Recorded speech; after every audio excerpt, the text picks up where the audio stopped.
tahun Pak Camat Ciamis sudah melaksanakan program bertasakur. Salah satunya kebun kacang ya Kang? Ya, kacang tanah. Mudah-mudahan lahan yang lainnya dimanfaatkan juga dengan KWT.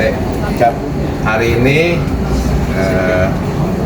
kami membuat agenda pertemuan rutin dengan para camat se-Kabupaten Ciamis untuk membahas beberapa isu yang berkembang dan juga hasil evaluasi dari yang pertemuan Pak Bupati Ciamis pada saat rapat evaluasi kemarin.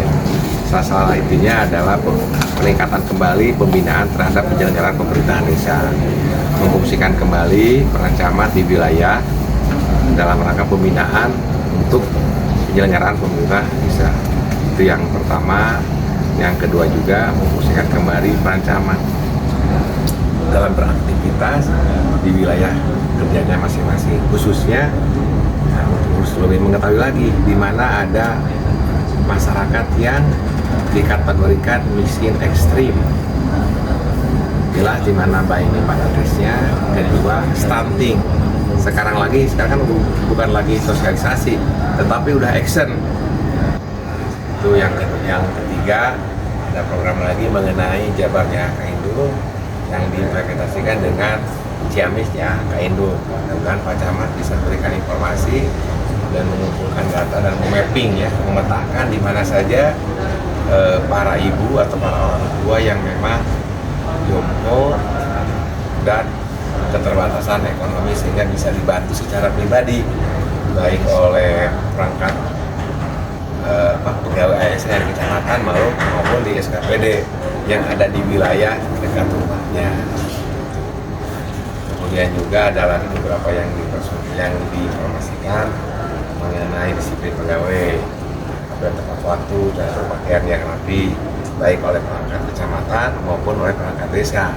Karena kita aparatur, kalau berpakaian rapi, bersih menunjukkan kesiapan kita untuk bekerja.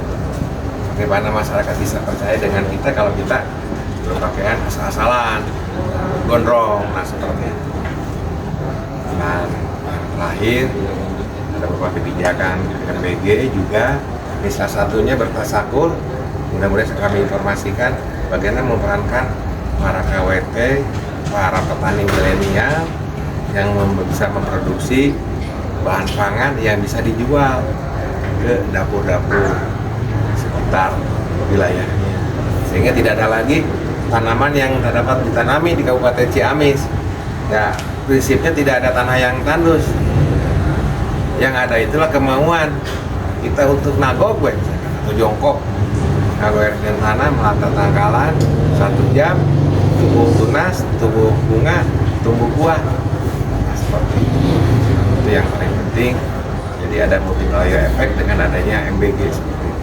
Dan yang terakhir juga, nah ini optimalisasi PAD disampaikan.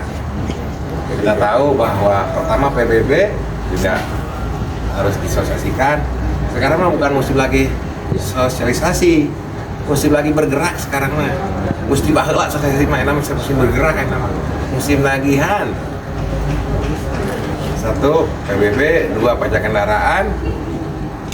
Apalagi sekarang sudah diputihkan, sudah dinolkan, bayarlah untuk tahun 2025 karena masih banyak tunggakan plat merah. Berdasarkan informasi dari kantor Samsat. Termasuk, nah ini yang tidak kalah pentingnya, pendapatan daerah dari pajak hotel dan restoran tentu saja. Saya minta juga Pak Camat ataupun OPD kalau sudah makan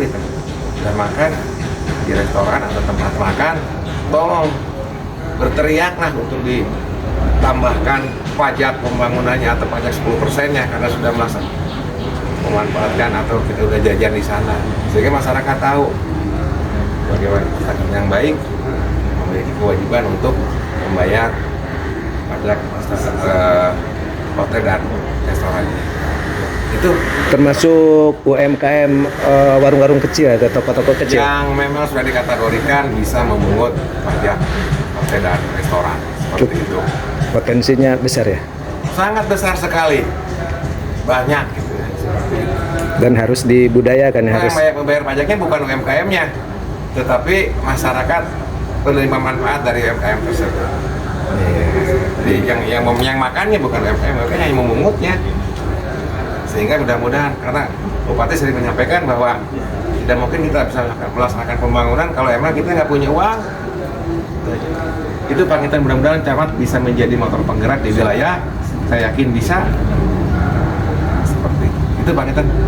Satu lagi, ini tambahan PR juga mengenai informasi persiapan kita akan menerima program koperasi ganti serta sekolah rakyat. Saja, terima kasih.